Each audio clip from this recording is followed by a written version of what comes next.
આકાશવાણી ભુજ સમાચાર કલ્પના શાહ વાંચે છે. નમસ્કાર.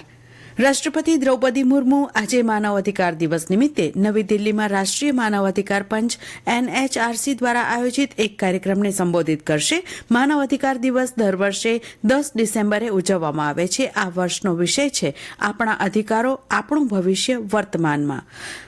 આ વિષય એ વાત પર ભાર મૂકે છે કે માનવ અધિકારો માત્ર મહત્વાકાંક્ષી નથી, પણ વ્યક્તિઓ અને સમુદાયોને વધુ સારા ભવિષ્યના નિર્માણ માટે સશક્ત બનાવવાનું એક વ્યવહારુ માધ્યમ પણ છે. પ્રધાનમંત્રી નરેન્દ્ર મોદીએ સાણંદના લેખંબામાં રામકૃષ્ણ મઠ દ્વારા આયોજિત કાર્યક્રમમાં વર્ચ્યુઅલ માધ્યમથી સંબોધન કર્યું હતું. આજે ભારત પોતાના જ્ઞાન, પરંપરા અને સદીઓ જૂના ઉપદેશોના આધાર પર આગળ વધી રહ્યું છે. તેમણે ઉમેર્યું હતું કે અમારો સંકલ્પ 1 લાખ તેજસ્વી અને ઉર્જાવાન યુવાનોને રાજકારણમાં લાવવાનો છે, જે 21મી સદીના ભારતીય રાજકારણનો નવો ચહેરો બનશે. આ કાર્યક્રમમાં મુખ્યમંત્રી ભૂપેન્દ્ર પટેલે અમદાવાદ રામકૃષ્ણ મઠના વિવિધ પ્રકલ્પોના ઉદ્ઘાટન સમયે રાજ્યમાં 100 કરોડથી વધુના ખર્ચે સ્વામી વિવેકાનંદ ટુરિસ્ટ સર્કિટનો વિકાસ થશે તેવી જાહેરાત કરી હતી. ભારતીય રિઝર્વ બેંકના ગવર્નર તરીકે 1990 બેચના ભારતીય વહીવટી સેવા અધિકારી સંજય મલ્હોત્રાને નિયુક્ત કરવામાં આવ્યા છે. કેબિનેટની નિમણૂક સમિતિએ તેમના નામને મંજૂરી આપી દીધી છે. આ પદ પર 3 વર્ષના સમયગાળા માટે તેમની નિમણૂક કરવામાં આવી છે. રાજસ્થાન કેડરના IAS અધિકારી હાલમાં નાણાં મંત્રાલયમાં મહેસૂલ સચિવ તરીકે કામ કરી રહ્યા છે. રાજ્યમાં નાર્કોટિક્સ અને મિલકત વિરુદ્ધના ગુનાઓમાં 22% ઘટાડો થયો છે. રીઢા ગુનેગારોને નિયંત્રણમાં લાવવા અમલી કરેલા મેન્ટર પ્રોજેક્ટને પરિણામે મિલકત વિરુદ્ધના ગુનાઓમાં ઘટાડો થયો છે. મેન્ટર પ્રોજેક્ટ અંતર્ગત હવે એક આરોપી સામે એક પોલીસ મેન્ટર એમ 6500 રીઢા આરોપીઓનું ડેઇલી સર્વેલન્સ કરવામાં આવશે તેવી જાહેરાત રાજ્યના પોલીસ વડા વિકાસ સહાયે કરી છે. આરોપી ફરીથી કોઈ ગુનો ન કરે તે સતત વોચ રાખવી અને આ આરોપીઓ ગુનાનો રસ્તો છોડી સકારાત્મક પ્રવૃત્તિમાં જોડાય તેવા પ્રયત્નો કરવાની મેન્ટરની મુખ્ય જવાબદારી સોંપાશે.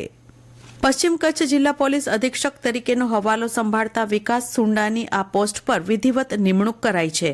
રાજ્ય સરકારના ગૃહ વિભાગ દ્વારા IPS અને SPS કક્ષાના 25 અધિકારીની બદલીઓના આદેશ જાહેર થયા છે, જેમાં નિમણૂકની રાહમાં અને હાલ પશ્ચિમ કચ્છ પોલીસ અધિક્ષકનો હવાલો સંભાળતા વિકાસ સુંડાને વિધિવત નિમણૂક અપાઈ છે. અત્રે ઉલ્લેખનીય છે કે 2 માસ પૂર્વે ઓક્ટોબરમાં પશ્ચિમ પોલીસ અધિક્ષકના ઇન્ચાર્જ તરીકે શ્રી સુંડા આવ્યા હતા. પ્રવાસન ક્ષેત્રે વિશ્વ વિખ્યાત બનેલા કચ્છના ધોરડો ખાતેના રણોત્સવને આગામી 15મીએ મુખ્યમંત્રી ભૂપેન્દ્ર પટેલ સત્તાવાર રીતે ખુલ્લો મૂકશે. ગત નવેમ્બર માસથી શરૂ થયેલ આ રણોત્સવમાં સુવિધાસભર ટેન્ટ સિટી, સાંસ્કૃતિક કાર્યક્રમો સહિતની ખાસ સુવિધાઓ દર વર્ષની જેમ આ વર્ષે પણ ઊભી કરાઈ છે. ત્યારે સહેલાણીઓ મોટી સંખ્યામાં નમક આચ્છાદિત રણની મુલાકાત લઈ રહ્યા છે. અંજાર ખાતે ગુજરાત સરકારના આયોગ અને પરિવાર કલ્યાણ વિભાગ નિયામક શ્રી આયુષના માર્ગદર્શન હેઠળ જિલ્લા આયુર્વેદ શાખા કચ્છ અને સરકારી આયુર્વેદ હોસ્પિટલ ભુજના સંયુક્ત ઉપક્રમે આયુષ મેળાનું આયોજન કરવામાં આવ્યું હતું. સચ્ચિદાનંદ સંપ્રદાયના મહંત શ્રી ત્રિકમદાસજી, જિલ્લા પંચાયત ભુજ સમિતિના ચેરમેન મશરૂભાઈ સહિતના અધિકારીઓ, પદાધિકારીઓની હાજરીમાં દીપ પ્રાગટ્ય દ્વારા આયુષ મેળાનો પ્રારંભ કરાવાયો હતો. નખત્રાણામાં આવેલા છારીઢંઢ ખાતે આગામી 16મી થી 30મી ડિસેમ્બર 2024 સુધી પ્રાકૃતિક શિક્ષણ શિબિરનું આયોજન કરવામાં આવ્યું છે, જેમાં ભાગ લેવા માટે રસ ધરાવતી શાળા કોલેજને આમંત્રિત કરવામાં આવે છે. ધોરણ 8 થી કોલેજ સુધી અભ્યાસ કરતા વિદ્યાર્થીઓને વહેલા તે પહેલાના ધોરણે તક આપવામાં આવશે. રાજ્યમાં આગામી 24 કલાક દરમિયાન લઘુત્તમ ઉષ્ણતામાન ઘટવાને કારણે ઠંડી વધશે તેવી હવામાન વિભાગે શક્યતા દર્શાવી છે.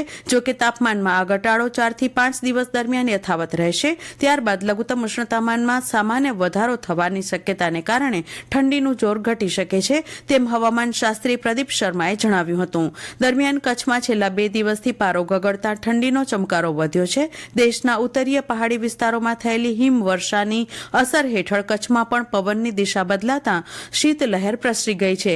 શીત મથક નલિયા ગઈકાલે 7.6 ડિગ્રી સેલ્સિયસ લઘુત્તમ ઉષ્ણતામાન સાથે સમગ્ર રાજ્યમાં સૌથી વધુ ઠંડુ મથક બન્યું હતું. જિલ્લા મથક ભુજમાં 12 ડિગ્રી સેલ્સિયસ લઘુત્તમ ઉષ્ણતામાન સાથે તીવ્ર ઠારનો અનુભવ થયો હતો. અને આ સાથે આ સમાચાર બુલેટિન પૂરું થયું. નમસ્કાર.